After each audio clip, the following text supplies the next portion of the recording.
In this video, I'm going to be going over my top 5 fountain pens of 2025.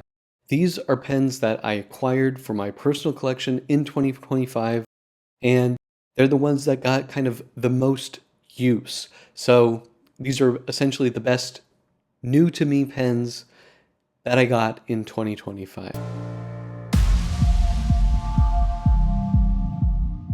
So, going to be using a Papermine Tomoe River hardcover notebook for the writing samples. These are excellent with fountain pens, and for Blake's broadcast viewers and subscribers, you can get 10% off with code BB10 at checkout. The first pen that's going to make the list for my top 5 pens of the year is this Montblanc 149 Origins fountain pen. This is kind of a late entry. I think this is definitely the latest entry. I've only had this a couple months, but I've already refilled it 3 times. I absolutely love the bespoke signature nib that Montblanc did for me. This nib is a wow, and it's so fun to write with. I can use it for journaling, even though it is wide, but because the cut is sharp enough for me to be able to write small with this pen. You know, the Origins body isn't my favorite looking compared to a regular 149, but I was able to get this at a discount, and it's different than the other 149s that I have. So instead of buying a pen that looks exactly the same as the other ones, get something a little bit different. And you know, the Origins pen celebrates 100 years of the Meisterstück, which I think is, pretty cool. So I really just have been enjoying this pen a lot. Maybe, I don't know, we'll see as I use it more if I like it better than my favorite Aurora Italic nib. So this is the Montblanc, number 5, the Montblanc 149 Origins, and this is the bespoke signature small, and this is Hiroshi Zuku Konpeki.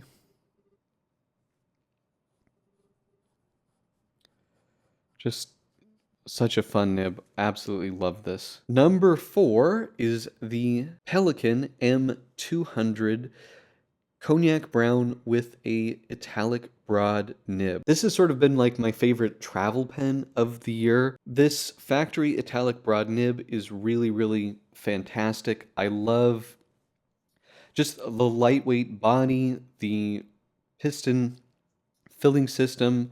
These are really some of the best pens out there. I just absolutely love them. You know, as a pen, around the $200 mark, this is one of the best that you can buy. And, I've been traveling with these similar to like an Aurora Optima or 88 and a Meisterstück. These Pelikan piston filler pens do fantastically with air travel.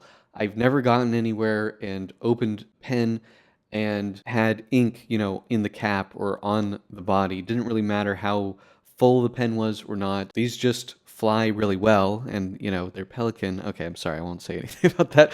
But these are just really great travel pens and just great pens in general.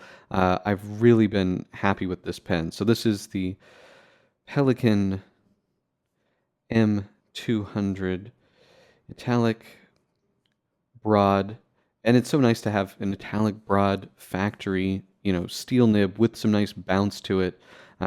It's just fantastic. And this is Kobe Nada Brown. Just really, really love this pen. I like all the pens on this list, of course. I mean, these are my top 5s, but every time I pick these up, they're just love these pens. Okay.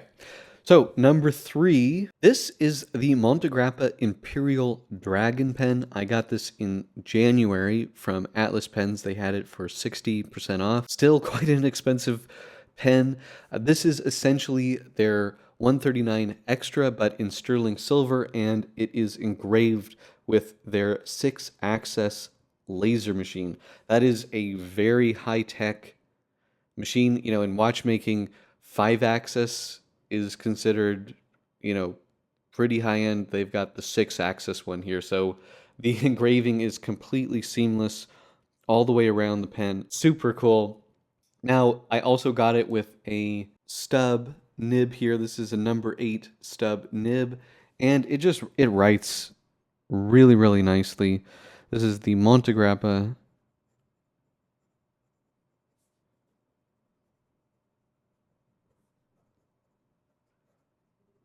This is a stub, and this is Iroshizuku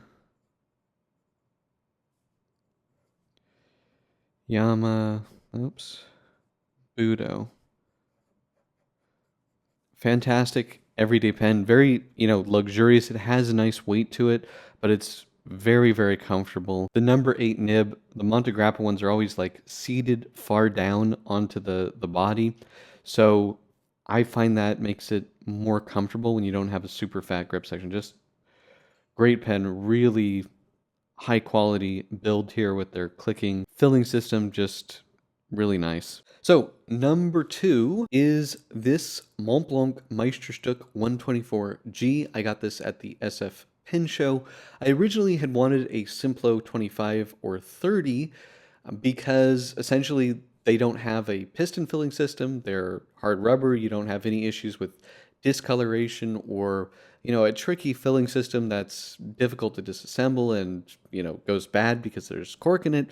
This was sort of recommended to me as the ultimate everyday Montblanc, and I have to say I absolutely love this pen. I like the more simple trim on here. This pen is not really gaudy. It does have a very cool Meisterstück, old style Meisterstück clip, which I really love. But this has been honestly my sort of workhorse everyday vintage pen, and the nib on it is fantastic.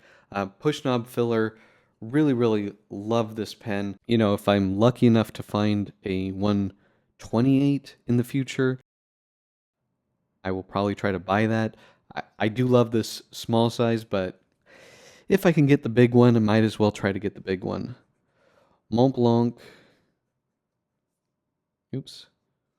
124G. This is an oblique rod nib, and this is Montblanc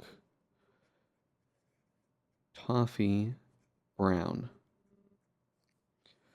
Definitely one of the best nibs in my collection. It's fantastic to write with, and this pen has been super reliable. It never skips. It seals really well. Fantastic, fantastic pen. And number 1 here, this was kind of a surprise to me, but when I thought about what's the pen I really wrote with the most, it was this one. It's a Nettuno NE 2.0, and it's in this lovely Pelagos color, which is this matte resin with black ruthenium trim. So you get this kind of vintage Italian style, but in like modern materials. Absolutely love it. Stub nib, fantastic. It's a Yovo nib. I don't know why, but this one is super, super nice. I just love writing with it. Nettuno NE 2.0, and this is a stub, 1.1 millimeters, and this is Iroshizuku Take Sumi. Yeah, this has been constantly inked. I want to use a pen and I can't think of which one it is. I kind of just default back to this one. It writes so nicely. It posts really securely far down. You get great balance, big grip section.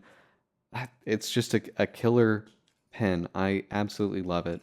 Now, I am going to do 3 bonus pens here because I was like, do I make multiple videos or not? I'm not going to make multiple videos. I don't think there's enough there. But so the first bonus pen here is going to be this Diplomat Arrow here in this white lacquer. This has been also a workhorse pen for me, a great everyday pen. Again, posts beautifully, fantastic nib. This has a fine nib, so I tend not to journal with it, which is why it didn't really make the top 5. But as a pen that I just keep on my desk, ready to go for quick notes and everything, this has really been kind of that top pen. It's really well made. It's super reliable. It seals really very nicely, and it's easy to use, quickly because of this really nice snap cap action. It's just a fantastic everyday pen. And then the other two bonus pens, I was able to get two what I would call grail pens. I don't necessarily like to say grail pens, but what I'm going to say is these are pens from brands that I've wanted for a long time. I've never had a Krone, and I saw this come up for sale. This is called the Space and Time. It has this really beautiful Russian miniature artwork on here on mother of pearl. It's just a beautiful pen. The nib writes fantastic.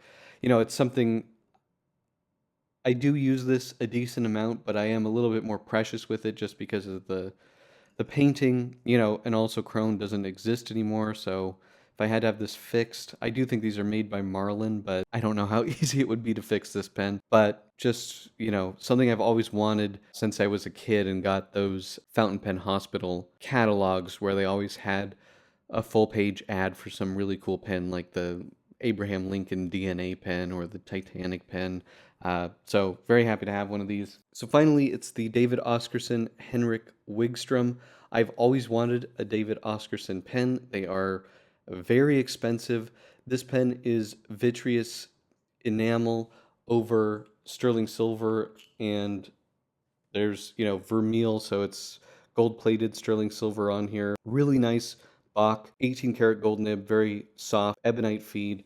Just a beautiful pen, really more of like a piece of jewelry than a pen, although I do write with it and I do enjoy using this. This was actually a gift from my father. He bought this pen new, I don't know, 10, 15 years ago.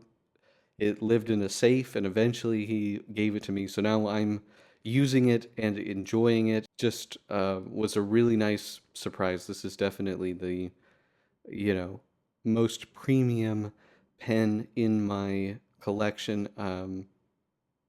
It's a wow. And I will say the company and the man, David Oscarson, is extremely nice, fantastic customer service. So, you know, if this kind of pen appeals to you, you've got a great company behind it as well. So that's it. Those are my top 5 plus 3 bonus pens of 2025. Okay.